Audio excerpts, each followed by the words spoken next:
விநாயகர் சதுர்த்தியை முன்னிட்டு நிறுவப்பட்ட விநாயகர் சிலைகளை ஊர்வலமாக எடுத்து சென்று பட்டினப்பாக்கம் கடல் பகுதியில் கரைக்கப்பட்டு வருகின்றன.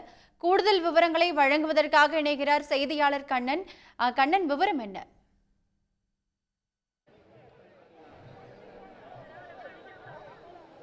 நிச்சயமாக சென்னை முழுவதும் கடந்த ஒரு வாரமாக பல்வேறு இடங்களில் வைத்து வழிபட்ட விநாயகர் சிலைகளை கறக்கும் பணியானது இன்று காலை முதல் பட்டினப்பாக்கம் கடற்கரையில் நடைபெற்று வருகிறது.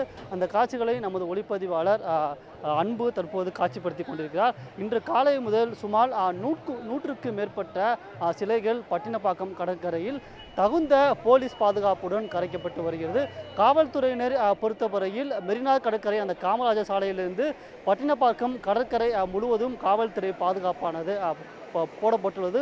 சாலையில் மட்டுமல்லாமல் கடற்கரைக்கு உள்ளேயும் காவல்துறையின் அந்த குதிரை படை வீரர்கள் பாதுகாப்பு பணியில் ஈடுபட்டு பொதுமக்கள் யாரும் கடலுக்குள் இறங்காத வகையிலும் நடவடிக்கை எடுக்கப்பட்டு வருகிறது.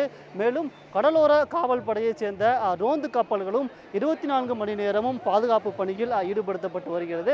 தற்போது படி பார்த்தோம் என்றால் இதுவரை எந்தவித சிறு அசம்பாவிதம் இல்லாமல் 100க்கும் மேற்பட்ட சிலைகளானது பட்டினப்பாக்கம் கடற்கரையில் கரைக்கப்பட்டுள்ளது.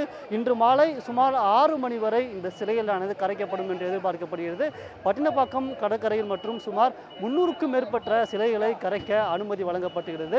அதன்படி பார்த்தோம் என்றால் 3க்கும் மேற்பட்ட கிரேன்கள் உள்ளிட்ட பல்வேறு வசதிகளுடன் எந்தவித அசம்பாவிதம் இன்றி பட்டினப்பாக்கம் கடற்கரையில் சிலைகளானது தற்போது கரைக்கும் பணி தொடர்ந்து நடைபெற்று வருகிறது. கண்ணன், உங்கள் கூடுதல் விவரங்களுக்கு நன்றி. உடனுக்குடன் செய்திகளை தெரிந்து கொள்ள சன் நியூஸ் பெல் ஐகானை கிளிக் பண்ணுங்க.